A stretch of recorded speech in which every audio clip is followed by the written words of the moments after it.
আসসালামু আলাইকুম।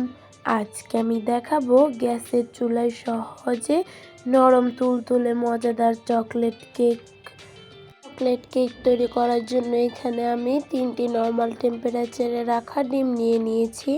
এখন একটি বাটিতে 3টি ডিম ভেঙে নিয়ে নিয়েছি। এখানে 1 কাপ পরিমাণে চিনি দিয়ে দিচ্ছি।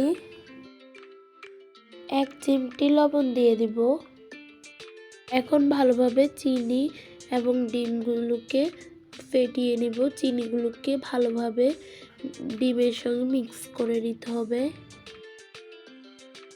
এখন 1/2 কাপ রান্নার তেল দিয়ে দিচ্ছি।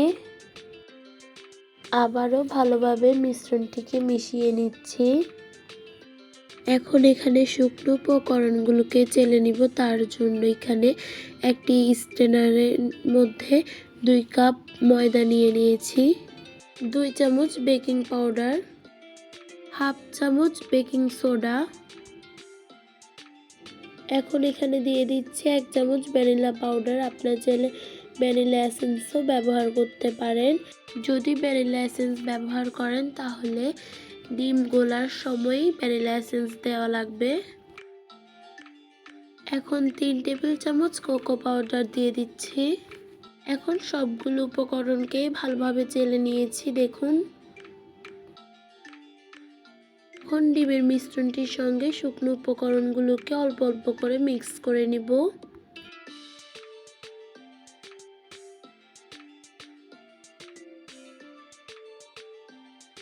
এখন এখানে 1 কাপ জাল করে রাখা লিকুইড দুধ নিয়ে নিয়েছি। এখন দুধগুলোকে অল্প অল্প করে ব্যাটারটির সঙ্গে মিক্স করে নিব।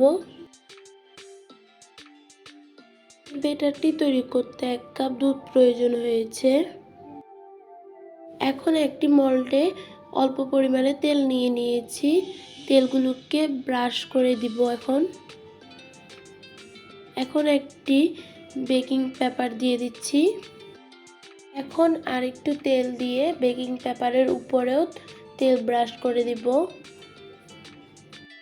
এখন ব্যাটারটিকে মোল্ডের মধ্যে নিয়ে নিব। এখন কিছু চকলেট চিপস দিয়ে দিচ্ছি। এখন এখানে একটি পাতিল নিয়ে নিয়েছি। পাতিলে কিছু কাগজ দিয়ে দিয়েছি, তার উপর একটি স্ট্যান্ড দিয়ে দিয়েছি। এখন কেকের মোল্ডটিও দিয়ে দিব। এখন একটি ঢাকনা দিয়ে দিয়েছি। এটিকে মিডিয়াম আঁচে রেখে দিব। আমি 1 ঘন্টা পর কেকটি চেক করে নিচ্ছি। এখন একটি কাঠির সাহায্যে কেকটি চেক করে নিব। দেখুন, কাঠিটি ক্লিন এসেছে। অতএব আমাদের কেকটি তৈরি হয়ে গিয়েছে। 1 ঘন্টার ভেতরে আমাদের কেকটি তৈরি হয়ে গিয়েছে। আপনাদের কেকটি হতে 1 ঘন্টা অথবা 1 ঘন্টার কম বেশি সময়ও লাগতে পারে। এখন কেকটিকে কিছুক্ষণ ঠান্ডা করে মোল্ড আউট করে নিচ্ছি। এখন কেকটি মোল্ড আউট করে নিয়েছি। উপরে বেকিং পেপারটি উঠিয়ে নিয়েছি। দেখুন কেকটি কতটা সফট হয়েছে।